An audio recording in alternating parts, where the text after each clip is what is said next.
Meanwhile, there's growing danger at a Russian-controlled nuclear power plant in eastern Ukraine. World leaders are urging Moscow to put an end to military action in that region and are calling for inspectors with the UN's Atomic Energy Agency to be allowed to enter the facility immediately. For more on this situation, we're bringing in Scott Roecker. He's the Vice President of Nuclear Material Security with a nonprofit security organization called Nuclear Threat Initiative. Scott, thanks for being with us today. You've got these world leaders calling for a demilitarized zone around this nuclear facility. What is the risk to the facility right now and to the rest of us, considering the fighting that's surrounding it? Thanks for having me. Yeah, there's significant risks both inside that facility and outside that facility. So as has been reported, Russia has military personnel around the facility and are basically using it as a fortress to launch strikes on nearby cities and essentially daring the Ukrainians to shoot back and not hit the reactor. But also what's happening inside the reactor is also a very significant concern.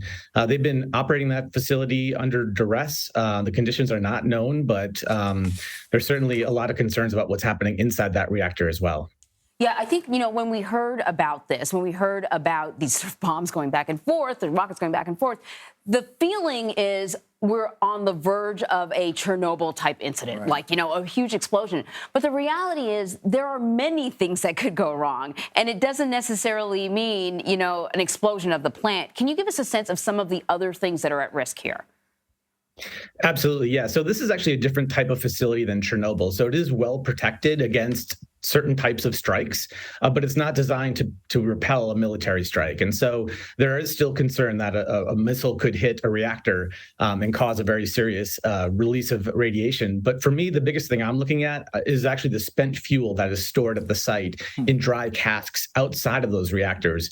They're much more vulnerable to a hit, and if they were to be hit by some sort of armament, it could spread radiation over a wide area. Mm-hmm. So that spent fuel sitting at the facility, in your view, is the most risky component of what's happening. We know that Russia reportedly is preparing to connect the plant to the Crimean power grid. How does that rank against the spent fuel sitting there, as far as what you're concerned about? The spent fuel for me is the biggest concern, but also of concern is this idea of rerouting the electricity from the plant to Crimea. Previously, a couple of weeks ago, this plant was actually providing some electricity to Europe as well as to Western Ukraine. And so, Russia wants to be a world leader on nuclear energy. It exports a number of reactors and wants to be, at the forefront of the nuclear energy expansion that is, designed to basically mitigate against climate change.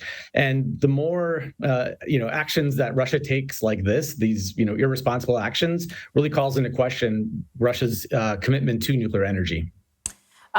You mentioned that there are workers there and they're basically being held against their will. They've been there since, I think, March. And we're talking about thousands of people that it takes to sort of keep a nuclear power plant from falling apart. Recently, it seemed that Putin had agreed to allow some inspectors to come in from the International Atomic Energy Agency. But I'm wondering if you're hopeful that that will ever happen, or if they get in there and they're able to actually talk to some of the people, the workers there, if they're even going to really get, honest answers. After all, they're kind of being held hostage. Yeah, absolutely. I think it's really important to allow inspectors into that facility as soon as possible. Of course, if there's ongoing fighting in that region, it can't happen, right? Mm-hmm. So there has to be first an end of hostilities, at least around that nuclear power plant, to allow the inspectors to go in.